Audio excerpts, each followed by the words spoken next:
Right. So here we have our salt. It's regular salt. This is the urea inside the cup. This is the dye that I've chosen to use, Procyon. I like this dye. If I'm going to use a local dye, a dye that I can find here, I would use this dye. And we have rubber bands here. We have our squirt bottles, our cups and spoons to mix in the dye, a plastic wrap, and we have our t-shirt, which has been immersed, which has been washed. I washed it first because you must wash it, especially if it's a new product, to get the glue out. It's been washed and placed in the salt water. Now I've mixed like 2 cups of, this is a small shirt, 1 item, so I've mixed 2 cups of water with like 1 cup of salt and immerse it in there. We let that stay in there for like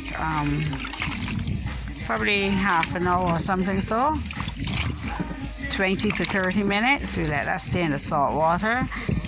The salt water actually helps the dye to bond to the fabric. So then we're going to go ahead and mix our dyes here and start our dyeing process. While our shirt is in there, when we take the shirt out, we're going to tie it. But in the meantime, we're going to go ahead and show you how we mix the dyes. Okay, so this is a cup.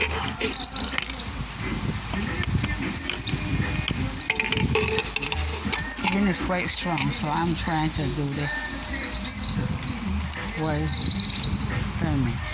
The colors we're using today is cerulean blue and bright green. I kind of like these 2 colors together because they fuse well, and the bright green adds some dimension to the cerulean blue.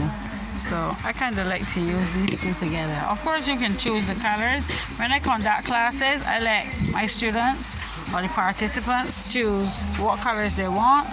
I try not to let them use more than 2 colors, because sometimes when you try to put too many colors on a shirt, it can become messy, and also it could the colors, because when you blend one color with the next, it kind of changes the color and you get a variation. So I tend not to let them use more than 2 colors,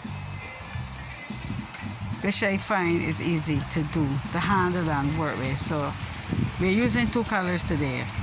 Okay, I'm going to go ahead and start to mix. First, I'm going to mix the urea with some water so that we just apply it to the dye.